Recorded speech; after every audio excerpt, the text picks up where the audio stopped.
छत्तीसगढ़ की विष्णुदेव साय सरकार ने राज्य में मक्का, दलहन, तिलहन, कपास और कोदो, कुटकी और रागी जैसी पारंपरिक तथा वैकल्पिक फसलों को बढ़ावा देने के लिए बड़ा कदम उठाया है। सरकार इन फसलों की खेती को बढ़ावा देने के लिए अब एक प्रत्यक्ष प्रोत्साहन योजना लेकर आई है। बताया गया है कि सरकार के इस कदम का उद्देश्य राज्य के किसानों की आय में बढ़ोतरी के साथ ही धान की खेती पर किसानों की निर्भरता को कम करना है। बता दें कि छत्तीसगढ़ सरकार इस योजना की शुरुआत कृषक उन्नति योजना के तहत कर रही है, जिसके उद्देश्य में कृषि को अधिक लाभदायक, टिकाऊ और जलवायु अनुकूल बनाना शामिल है। अब बात अगर इस योजना की करें तो इसके तहत चालू खरीफ सीजन में वैसे किसान जो धान के अलावा अन्य फसलों की खेती करने के विकल्प को चुनेंगे, उन्हें प्रति एकड़ 10,000 रुपए की वित्तीय सहायता डीबीटी के माध्यम से उनके बैंक खाते में राज्य सरकार द्वारा प्रदान की जाएगी। बता दें कि इस योजना में मक्का, दलहन, तिलहन, कपास, कोदो, कुटकी और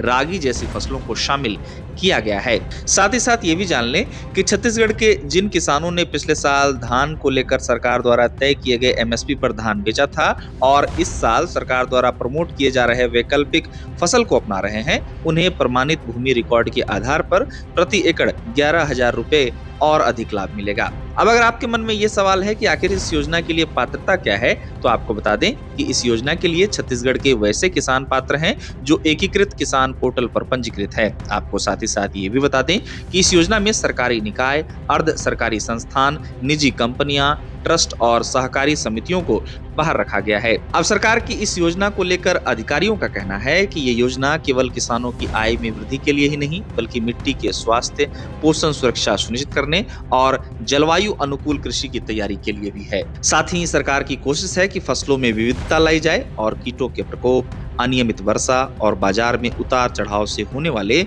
जोखिमों को कम किया जाए।